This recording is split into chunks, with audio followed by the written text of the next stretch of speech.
예수님이 행하신 그 기적과 능력들이 우리 성도들의 삶에도 가정에도 우리 교회에도 일어나게 되기를 간절히 소원합니다. 이번 가을에는 예수님이 누구신가라는 주제로 하나님의 말씀을 함께 살펴보고 있습니다. 우리의 목표는 예수님을 더 많이 알아가는 것이고 더 깊이 알아가는 것입니다. 예수님을 알아가는 것이 중요한 것은 예수님을 아는 만큼 믿게 되고 믿는 만큼 우리가 살게 되기 때문입니다. 예수님을 알아가는 것은 우리 신앙생활의 목표다라고 말할 수 있습니다. 물론 지식적으로 예수님을 아는 것을 말하는 것이 아니라 예수님을 만나고 교제하고 주님과 친밀한 관계가 회복되어져 가는 것, 이것이 신앙생활이요, 이것이 진짜 기쁨과 즐거움이라는 거예요. 예수님은 하나님께서 우리에게 허락해 주신 보물과도 같습니다. 그런데 이 보물이 감추어져 있기 때문에 이 보물을 발견하지 못한 사람에게는 별 가치가 없어 보입니다. 하지만 이 보물을 발견한 사람, 맛본 사람, 누리는 사람에게는 이 예수님이 너무 좋아서 평생을 이 예수님을 더 깊이 알아가고 더 많이 알아가기 위해 시간을 쏟고 에너지를 쏟게 된다는 거예요. 그 예수님을 점점 더 맛보고 누리고 경험하고 살아갈 때 이 보화의 가치가 얼마나 놀라운지를 우리가 누릴 수 있게 된다는 것입니다. 이것은 마치 금광에서 금을 캐는 것과 비슷하다고 말할 수 있습니다. 금광에서 금을 캘 때 이 금맥이 발견이 되면 그 금맥을 따라 쭉 들어가면 노다지가, 금이 그렇게 있는 것을 보게 되죠. 마찬가지로 예수님은 금맥과 같은 이 예수님을 우리가 더 깊이 더 많이 알아갈수록 그 예수님 안에서 모든 것이 다 있다는 것을 우리가 깨닫게 되는 거예요. 그래서 예수님을 오늘도 내일도 신앙생활을 하면 할수록 더 많이, 더 깊이, 더 주님과 친밀하게 그렇게 알아가고 주님과 친밀한 관계를 누리며 살려고 애를 쓰게 된다는 거죠. 여러분, 이런 은혜가 저 여러분에게 꼭 있게 될 수 있기를 주님의 이름으로 축복합니다. 예수님을 더 알아갔으면 좋겠어요. 더 많이 알아갔으면 좋겠어요. 그래서 요한복음 말씀을 통해 예수님이 어떤 분이신가, 이것을 우리가 생각해 보고 있는데요. 특별히 요한복음에는 예수님의 7가지 자아선언이 나타납니다. 예수님이 나는 누구누구다, 나는 무엇이다 라고 자기 자신에 대해서 예수님이 정의하신 자아선언이 7가지가 나타납니다. 나는 생명의 떡이다, 나는 세상의 빛이다, 나는 양의 문이다, 나는 선한 목자다, 나는 부활이요 생명이다, 나는 길이요 진리요 생명이다, 나는 참 포도나무다. 예수님이 친히 하신 말들입니다. 나는 무엇이다. 헬라어 동사에는 사실은 성수격이 다 포함되어 있습니다. 그래서 나는이라는 주어를 안 써도 동사만 사용해도 누가 그러는지가 다 포함되어 있어요. 그런데 나는 오늘 본문에 나온 것처럼 양의 문이다 라고 말씀하실 때는 나는이라는 것을 굉장히 강조한 표현입니다. 예수님은 나는 무엇이다 라고 강조해서 7번이나 말해 주심으로 말미암아 예수님이 어떤 분이신지를 이 요한복음 말씀을 통해 드러내고 있다라는 거예요. 오늘은 7가지 자아선언 중에 3번째, 양의 문이신 예수님에 대해서 함께 생각해 보려고 합니다. 성경에는 참 많은 비유들이 나타납니다. 비유라는 것은 어떤 영적인 진리를 가르치기 위해서 좀 쉽게 이해하기 위해 우리가 흔히 만나고 경험할 수 있는 것을 가지고 이것을 비유합니다. 양은 성경에 보면 비유로 자주 등장하는 표현이에요. 양과 목자, 양, 이런 이야기들이 자주 나타납니다. 오늘 본문에도 예수님을 양의 문이라고 그렇게 비유하고 있습니다. 그런데 이 양이 유대인들에게는 굉장히 친숙한 짐승이라는 거예요. 유대인들은 우리가 알듯이 원래 유목민으로 출발하였고 이 양을, 짐승을 기르는 일을 주업으로 삼았습니다. 물론 가나안 땅에 정착을 하고 농사도, 밭농사도 그렇게 짓게 되었지만 그래도 이 짐승을 기르는, 이 양을 기르는 것은 그들에게 아주 밀접한 일이었습니다. 그런데 문제는 양이 우리들에게는 익숙하지 않다라는 거죠. 여러분 혹시 양을 보신 적이 있으십니까? 저도 양을 못 보다가 작년에 대관령 목장 가서 처음으로 양을 봤어요. 아, 양이 이렇게 생겼구나. 첫인상이 생각보다 깨끗하지 않구나. 그렇게 느꼈던 기억이 납니다. 여러분, 양에 대해서 우리가 잘 모르잖아요. 개나 고양이나 이런 비유를 들면 우리가 익숙하게 이해할 수 있는데, 양에 대해서 잘 모르다 보니까 예수님이 양을 가지고 비유했을 때 이것이 우리에게 와닿지 않는 경우가 많습니다. 그래서 어쩔 수 없이 이 유대 문화 속에서 양이 어떤 의미를 가지고 어떤 특성을 가지고 어떤 풍습이 있는지를 우리가 좀 배울 필요가 있습니다. 성경시대 이 팔레스타인 지방의 양들은 지금 우리가 알고 있는 대관령 목장이나 넓은 들판에서 키우는 양과는 조금 차이가 있습니다. 이런 넓은 목초지가 없기 때문에 주로 양을 낮에 목자가 데리고 다니면서 풀과 물을 찾아 다니고, 그리고 저녁이 되면 이 양떼를 안전한 우리로 그렇게 인도하여 갑니다. 보통 마을마다 공동 우리가 있습니다. 이 우리는 짐승으로부터 양들을 보호하고 또 도둑으로부터 양들을 보호하기 위해 높은 울타리를 치고 또 문을 만들어 놓고 그 문을 잠근 후에 문지기가 지키는 방식으로 이 우리를 보존을 합니다.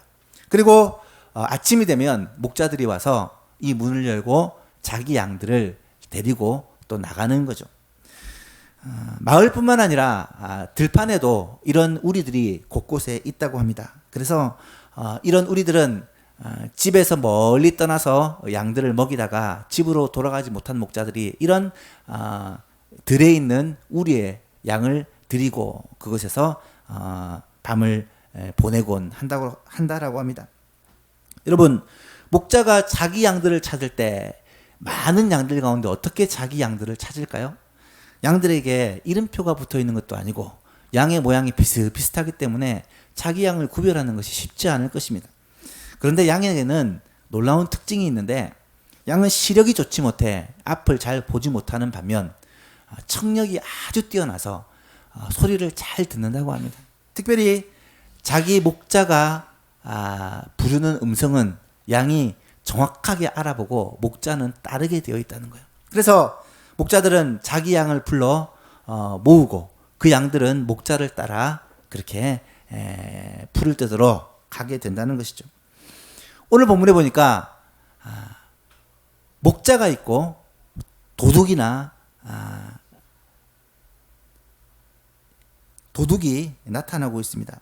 여러분, 목자는 자기 양을 불러가지만 이 양들이, 도둑은 목자가 아닌 사람은 따르지 않는다라는 거죠. 그런데 오늘 이 비유를 예수님이 지금 유대인들에게 하고 있어요. 유대인들은 이 비유의 말씀을 듣고 이 말씀이 무슨 의미인지를 이해를 했느냐? 그렇지 못하다라고 오늘 말씀 6절에서는 말씀해 주고 있습니다.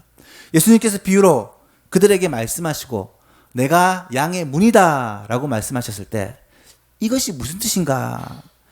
그 유대인들은 이해를 하지 못했다라는 말이죠. 왜 이해를 못했을까요? 그들이 주님의 양이 아니기 때문이죠. 여러분, 주님은 지금 이 비유를 통해 무엇을 가르쳐 주시려고 하는 것인가? 예수님이 어떤 분이신지, 자신이 왜 이 땅에 오셨는지를 설명해 주고 있다라는 거예요. 1절을 한번 보실까요? 1절에 보니까 내가 진실로 진실로 너희에게 이르노니, 성경에 항상 진실로 진실로가 반복되면 강조하고 있는 것이다 라고 생각하시면 됩니다. 진실로만 해도 되는데 두 번이나 반복하면서 굉장히 강조하여 말씀하시는 거예요. 문을 통하여 양의 우리에 들어오지 아니하고 다른 데로 넘어가는 자는 절도요 강도다.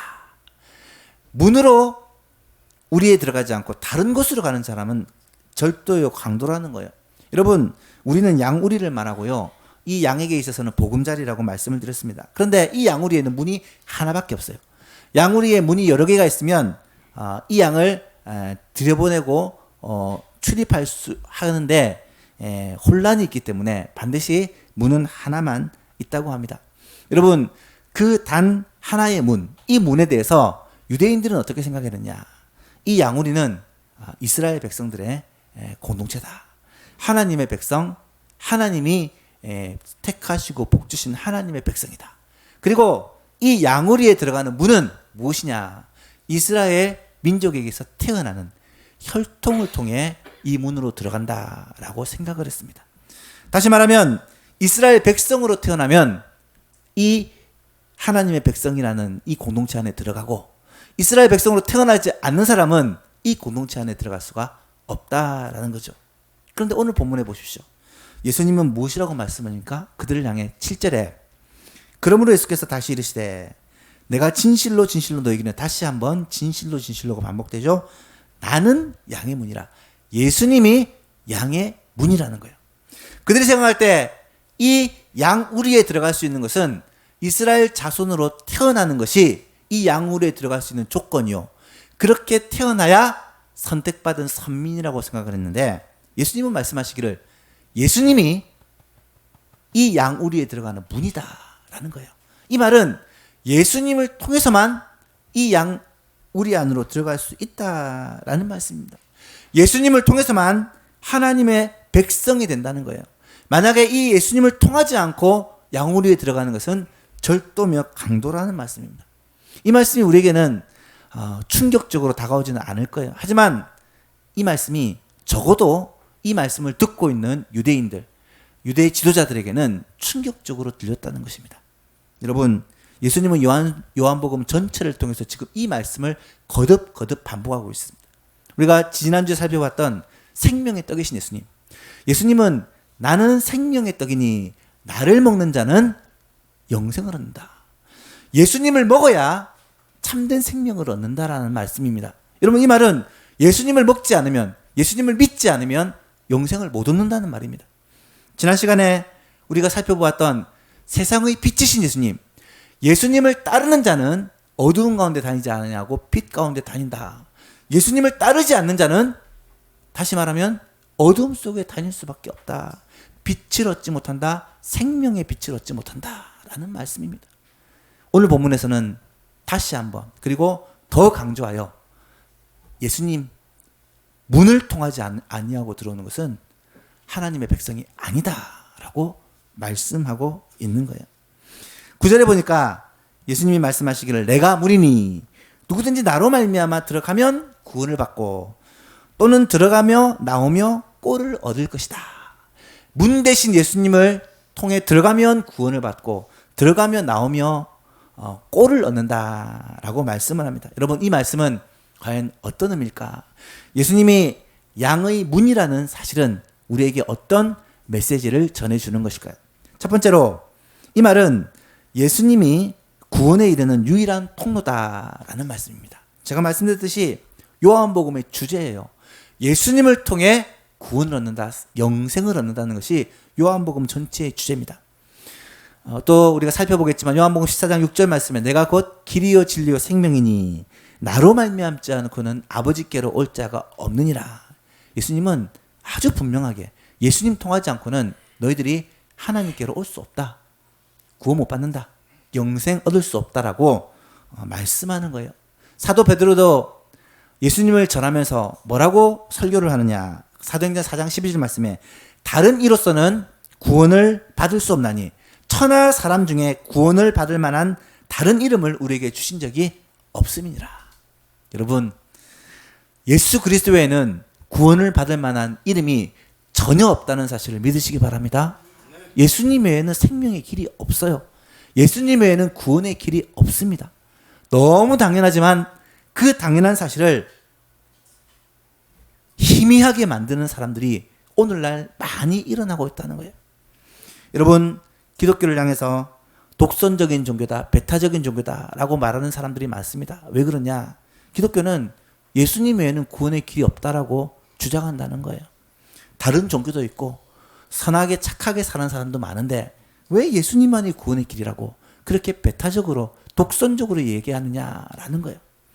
여러분, 사랑과 진리는 우리가 구별을 할 줄 알아야 됩니다. 물론 우리가 다른 종교를 가진 사람들을 공격하고 그들을 비난하고 그렇게 할 필요는 없습니다. 그들을 존중할 줄 알아야 되고 그들도 인격을 가진 사람으로 인정해야 돼요. 하지만 예수님 외에 구원의 길이 없다라는 것은 이것은 분명한 진리라는 것입니다. 그 사람이 존중을 받고 그 사람이 배려를 한다 할지라도 그 사람이 예수님 안 믿으면 구원 못 받는 것은 성경이 가르치는 절대 진리라는 사실이에요. 기독교 안에서도 종교 다원주의, 종교 통합주의를 주장하는 그런 목소리들이 일어나고 있어요. 실제로 그렇게 얘기하는 그런 분들도 있습니다.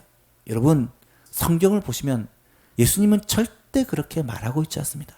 나로 말미암지 않고는 아버지께로 올 자가 없느니라. 이 문을 통하지 않고는 하나님의 백성이 되는 길이 없다라는 거예요. 사랑하는 성도 여러분, 예수님 외에는 구원의 길이 절대 없다는 사실을 꼭 기억하시기를 바랍니다. 아무리 선하게 살아도요, 아무리 불쌍한 사람도요, 아무리 위대한 일을 한 사람도요, 예수님 믿지 않으면 구원받을 길이 없다라는 거예요. 그 누구도.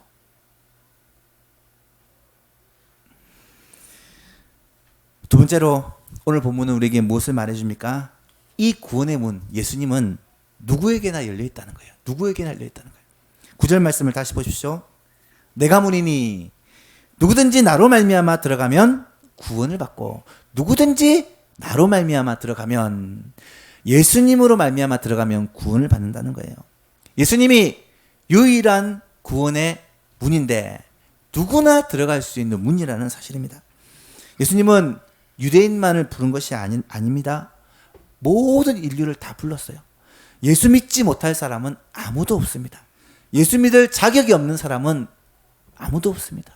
어떠한 죄인도 예수님 믿고 구원받을 수 있다는 거예요. 하나님의 사랑은요, 무한하다. 이 말은 하나님은 누구든지 예수 그리스도로 말미암아 구원하실 수 있다라는 말씀이세요.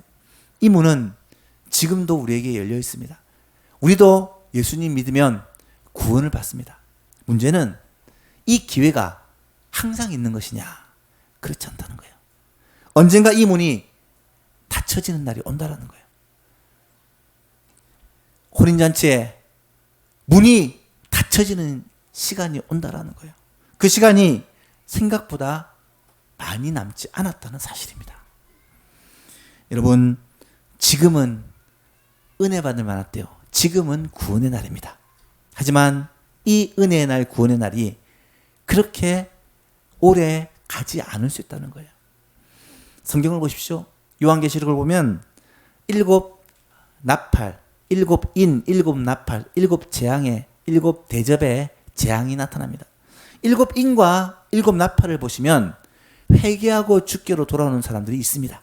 그러나 7 대접을 재앙을 보시면 사람들이 마음을 강팍하게 하고 아무도 회개하지 않습니다.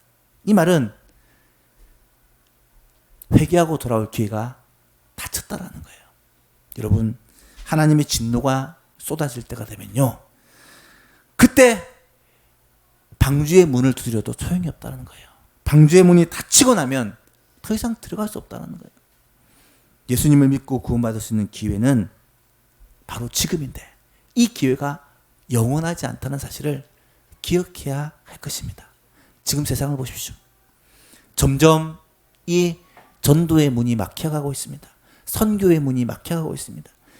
전도하는 분들이, 선교하는 분들이 하나같이 하시는 말씀들이에요. 점점 복음을 받아들이려 하지 않습니다. 점점 마음을 강팍하게 해갑니다. 여러분, 기회가 오래 남지 않았을 수가 있습니다. 우리에게 은혜 받을 기회가 있을 때, 구원받을 기회가 있을 때 영혼 구원하는 우리 예수만 교회 될 수 있기를 간절히 바랍니다. 세 번째로, 이 문은 또한 풍성함을 얻게 하는 문이다라는 거예요. 9절을 다시 한번 보시면, 내가 문이니, 예수님이 문이신데 누구든지 나로 말미암아 들어가면 구원을 받고, 예수님을 통해서 구원을 받고, 또는 들어가며 나오며 꼴을 얻으리라. 들어가며 나오면 꼴을 얻는다는 말은 무슨 말이겠습니까? 이 말은 예수님으로 말미암아 누리는 풍성한 삶을 말해요. 여러분, 양들이 우리에 있다가 목자를 따라 나가서 풍성한 꼴을 먹고 또 우리에 들어오고, 들어오며 나가며 목자가 인도하는 대로 따라갈 때 그 목자를 통하여서 풍성한 것을 받아 누리며 삽니다. 10절에서는 이것을 다시 한번 구체적으로 말씀해 주시는데요. 도둑이 오는 것은 도둑질하고 죽이고 멸망시키려는 것뿐이요. 내가 온 것은, 예수님이 오신 것은 양으로 생명을 얻게 하고 더 풍성히 얻게 하려는 것이다. 예수님은 우리를 구원하시고 나서 그냥 내버려 두시는 분이 아니십니다. 우리를 구원하실 뿐만 아니라 우리에게 생명을 주실 뿐만 아니라 우리에게 필요한 것들을 공급하시되 풍성하게 공급하시는 분이다 라는 것을 오늘 말씀을 통해 우리가 꼭 붙들었으면 좋겠습니다. 예수님은 인색하신 분이 아니라, 예수님은 부족하신 분이 아니라 우리의 필요를 풍성하게 채우시고 우리에게 영원한 생명을 주시는 분이시다 라는 사실을 이 말씀을 통해 붙들기를 소원합니다. 이것을 알았던 다윗은 뭐라고 고백합니까? 여호와는 나의 목자시니 내가 부족함이 없으리로다. 여러분, 다윗의 인생을 우리가 살펴보았지만 풍성한 인생, 부족함이 없는 인생이었습니까? 그렇지 않습니다. 고난과 어려움의 연속이었습니다. 그러나 적어도 다윗은 그 고난과 어려움 가운데서도 여호와가 다윗의 목자가 되시기 때문에 부족함이 없는 행복을, 평강을, 기쁨을, 만족을 누리며 살았다는 거예요. 여러분, 이 은혜가 저 여러분에게도 꼭 있게 될 수 있기를 간절히 바랍니다. 마지막으로, 그렇다면 이 문을 통해 얻는 이 영생과 이 풍성함을 누리기 위해 이 문으로 들어가야 되는데 어떻게 이 문으로 들어갈 수 있느냐? 그것은 오직 예수 그리스도를 믿음으로 말미암아 이 문으로 들어갈 수 있다는 거예요. 양의 문이 되신 예수님께로 들어간다는 말은 예수님을 믿는 것을 말합니다. 믿고 의지하는 것, 주님을 신뢰하고 붙드는 것을 말합니다. 예수님을 믿을 때 우리는 구원을 받게 되고 영생을 누리게 되고, 예수님을 믿을 때 예수님께서 허락하신 풍성한 삶을 누리게 된다는 거예요. 왜냐하면 양의 문이신 예수님께서는 이것을 주시기 위해 이 땅에 오셨기 때문입니다. 10절 다시 한번 읽어보겠습니다. 10절 시작. 도둑이 오는 것은 도둑질하고 죽이고 멸망시키려는 것뿐이요 내가 온 것은 양으로 생명을 얻게 하고 더 풍성히 얻게 하려는 것이라. 아멘. 오늘 이 말씀은 꼭 기억했으면 좋겠어요. 도둑이 오는 것은, 여러분, 도둑은 사탄을 의미하는 거예요. 악한 자 사탄이 오는 것은 우리를 도둑질하고 죽이고 멸망시키기 위해 온다는 거예요. 도둑질한다는 말은 우리의 마음에 행복을 빼앗는 것입니다. 기쁨을 빼앗는 것입니다. 평강을 빼앗는 것입니다. 여러분, 사람이 행복하게 살아야죠.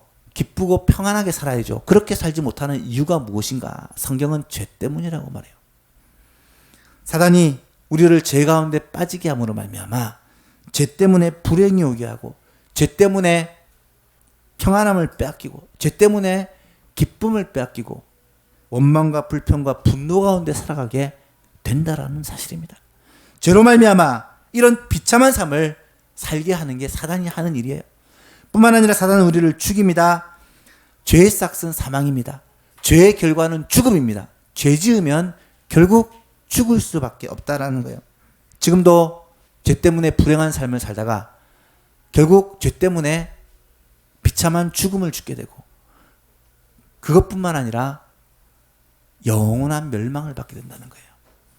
여러분, 멸망한다는 말은 영원한 멸망을 말해요. 영원히 망하는 것을 말합니다. 한 번 죽는 것은 모든 사람에게 다 동일합니다. 하지만 그 후에 심판이 있는데, 심판의 결과 예수 그리스도를 믿지 않는 자, 의지하지 않는 사람은 영원한 형벌에 처하게 되는데 이것을 둘째 사망이다 라고 말씀을 합니다. 사단은 우리로 하여금 이 땅 가운데서도 죄 가운데 빠져 불행하게 비참하게 살다가 그 결과 죽음에 이르는데 죽음 후에 영원한 멸망의 길로 가게 한다라는 거예요. 여러분, 이것이 사탄이 우리 가운데 행한 일이라는 사실입니다. 그런데요, 예수님께서 오신 목적은 무엇이냐? 이런 사탄의 도둑들로부터, 사탄으로부터 우리를 지키시고 보호하시고 우리에게 영원한 생명을 주시고 풍성한 삶을 주시기 위해 예수님이 오셨다라는 거예요. 내가 온 것은 양으로 생명을 얻게 하고 더 풍성히 얻게 하려는 것이다. 생명을 얻게 한다는 말은 영원한 생명을 말씀합니다. 여러분 말씀드렸지만 성경에 말하는 이 생명, 조이라는 단어는 영생을 의미합니다. 영생. 영원히 사는 것을 말합니다. 예수님께서 우리에게 생명을 주시기 위해서 뭘 하셨는지 아십니까? 우리가 죄 때문에 이 영생에 빼앗기게 됩니다. 이 죄 문제를 예수님이 해결해 주시기 위해서 자신이 이 죄를 다 짊어지시고 대신 자신의 생명을 주십니다. 예수님의 생명으로 말미암아 우리의 죄로 말미암아 죽을 우리의 생명이 다시 살아나게 된 거예요. 예수님께서 이 죄 문제를 십자가에서 해결해 주심으로 말미암아 우리는 죄에서부터 해방되어 영생을 누리게 되었다라는 거예요. 자신의 생명으로 우리의 생명을 사신 것입니다. 여러분, 이것이 예수님께서 우리에게 주신 생명입니다. 뿐만 아니라 더 풍성한 삶을 약속해 주고 계십니다. 더 풍성히 얻게 하려는 것이다. 이 말을 원어를 찾아봤더니 필요한 것 이상을 우리에게 주신다라는 의미입니다. 오늘날로 얘기하면 플러스 알파예요. 여러분, 꼭 필요한 것이 있습니다. 무엇이 필요합니까? 살기 위해서는 먹을 것이 필요합니다. 입을 것이 필요합니다. 그리고 집이 필요하죠. 뿐만 아니라 건강이 필요합니다. 평강도 필요합니다. 기쁨도 필요합니다. 사랑도 필요합니다. 행복도 필요합니다. 이것들은 꼭 필요한 것들이에요. 그런데 꼭 필요한 것들을 하나님께서 우리에게 허락해 주시고 플러스 알파 풍성히 우리에게 주신다라고 말씀은 분명히 약속해 주십니다. 누구에게요? 예수님을 따라 예수님을 통해 들어가고 나가는 자, 예수 그리스도 그분을 믿고 의지하는 자에게 이러한 복을 약속해 주고 계시다는 말씀이에요. 그렇습니다. 예수님을 믿는 사람은 지금도 이런 풍성한 삶을 누리게 됩니다. 우리가 필요한 것 이상으로 예수님은 우리에게 허락해 주십니다. 예수님을 믿고 예수님께 기도하는, 구하는 자에게 예수님은 우리에게 필요한 것뿐만 아니라 풍성하게 아끼지 않고 베풀어 주신다는 사실을 믿으시기를 바랍니다. 여러분, 이 말씀을 우리는 그대로 믿으시면 돼요. 예수님을 믿는 사람, 문이신 예수님께로 들어가는 사람에게는 영생을 주신다.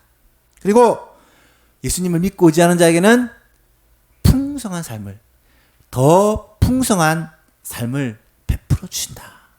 이 사실을 그대로 믿고 이번 한 주간도 예수님으로 말미암아 영원한 생명을 약속받고 예수님으로 말미암아 더 풍성한 삶을 맛보고 누리며 살아가는 저 여러분 될 수 있기를 간절히 바랍니다. 말씀을 맺습니다. 양의 문이신 예수님은 오늘도 주 안에서 예수 그리스도 안에 살아가는 우리들에게 두 가지를 약속해 주셨어요. 하나는 영원한 복입니다. 영생의 복입니다. 두 번째는 이 땅 가운데서 누리는 행복, 다시 말하면 풍성한 삶입니다. 여러분, 이 예수님의 약속을 우리도 붙들고 살아갈 수 있기를 원합니다. 왜 예수님을 더 많이 알아가야 되느냐? 왜 예수님을 더 친밀하게 알아가야 되느냐? 예수님을 알아야 예수님을 믿을 수 있고, 예수님을 믿어야 예수님께서 주시는 이 영생과 풍성한 복을 받아 누리며 살 수 있기 때문입니다. 사랑하는 성도 여러분, 이번 한 주간도 예수님을 더 많이 알고 예수님을 더 믿음으로 말미암아 이 하나님의 놀라운 은혜와 복을 받아 누리는 저와 여러분 될 수 있기를 간절히 바랍니다.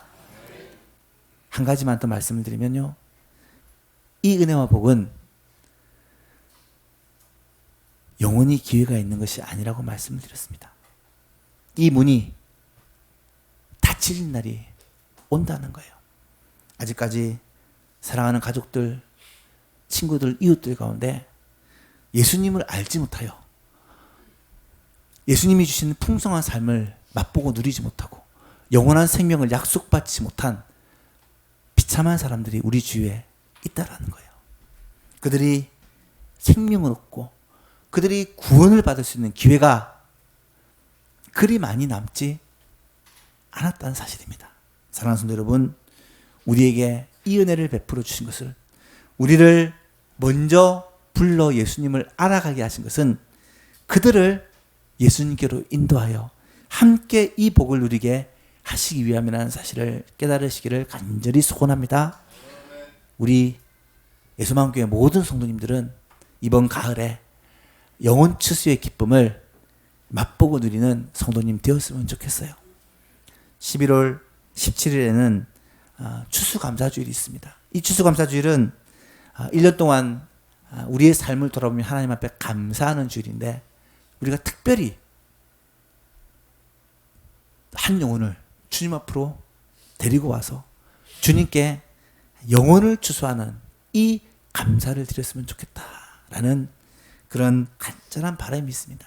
사랑하는 성도 여러분, 지금부터 기도하시고, 지금부터 내가 전도해야 될 영혼, 살려야 될 영혼을 마음에 품으시고, 그 영혼을 위해서 간절히 기도하시고, 그가 교회에 와서 말씀을 듣고 또 복음을 듣고 영접하고 예수 믿고 구원받고 영생 얻고 풍성한 복을 받고 살 수 있도록 여러분 지금부터 그 영혼을 위해 기도할 수 있기를 간절히 소원합니다.